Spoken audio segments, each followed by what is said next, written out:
LCP party వల్ల స్థానిక MLA వల్ల అన్ని విధాలుగా నష్టపోయాయి. ఇప్పుడు వచ్చి అందరినీ బ్రతకాలడం మీరు సైకిల్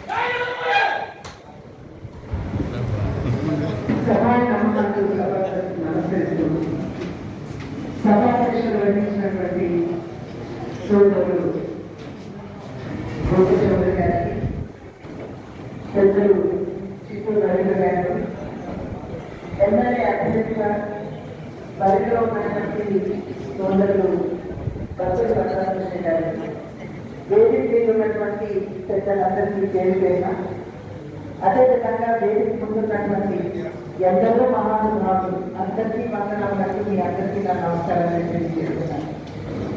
రోజులుగా పార్లమెంట్ అభ్యర్థిగా నేను రాజమండ్రి నియోజకవర్గంలో పర్యటిస్తున్నాను.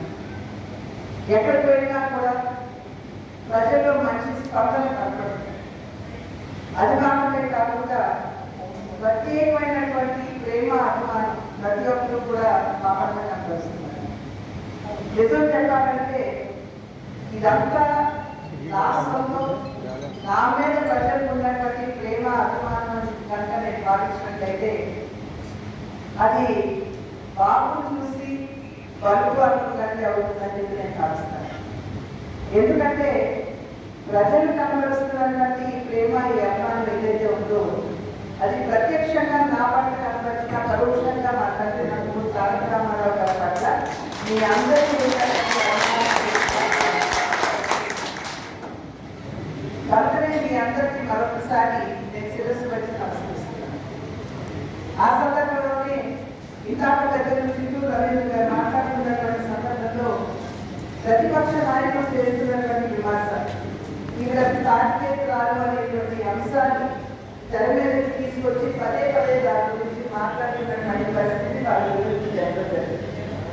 మా తండ్రి గారిని మీరందరూ అన్నా తెలుసుకున్నటువంటి సందర్భంలో నేను ప్రతి ఒక్కరికి కూడా ఆడబిడ్డని అనేటువంటి భావన కనుక స్థానికేతరాలు కాదు, మీ అందరి ఆడబడుతున్నటువంటి సందర్భంలో నేను స్థానికురాన్ని అని చెప్పి మీ అందరికీ కూడా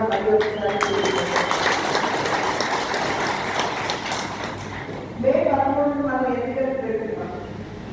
ఇవాళ 3 పార్టీలు, భారతీయ జనతా పార్టీ, తెలుగుదేశం మరియు జనసేన, ఈ ఒక మార్పు ఇక్కడ తీసుకురావాల్సినటువంటి ఆవశ్యకత ఉన్నటువంటి సందర్భంలో ఈ 3 పార్టీలు కూడా కూటమిగా ఏర్పడి ఇవాళ మీ ముందుకు వచ్చినటువంటి వైనాన్ని మీరందరూ పరిశీలించాలి అని చెప్పి చేస్తున్నటువంటి అభ్యర్థి. 5 సంవత్సరాల ముందు జగన్మోహన్ రెడ్డి గారు మన ముందుకు వచ్చారు. ఒక్క ఛాన్స్ ఇవ్వండి, నేను బ్రహ్మాండంగా ఆంధ్ర రాష్ట్ర అభివృద్ధి చేస్తాను అని చెప్పి అన్నారు. వారు చెప్పలేదు. సరే ఒక్క ఛాన్స్ అన్నారు కదా, ఒక్క ఛాన్స్ ఇచ్చి చూస్తే ఏమైపోయింది అని చెప్పి మనం కూడా ఒక్క ఛాన్స్ ఆయనకి ఇవ్వచ్చు.